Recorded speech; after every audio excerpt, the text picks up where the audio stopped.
ng Maynila. Yan, 5 ibon yan. Yan kay Bayaw. Papatos tayo kay Bayaw. Rizal yan, to Maynila yan. Good luck na lang kung makakauwi kay 5. Ito na, bibitawan ko na ha. Agad na.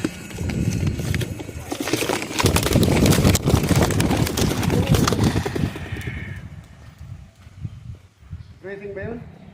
Oo, saan punta? Tipolo. Good luck. Na-train na ba yun? Ako. Saan ka na kalayo? Basta araw na lang di sa Antipolo, mga training pa lang po yun. Okay, kala ko, karera na eh. Opo. Mga karera yan. Yeah. Andito na sila guys. Andiyan na sila guys. Ayun, nasa loob na yung dalawa.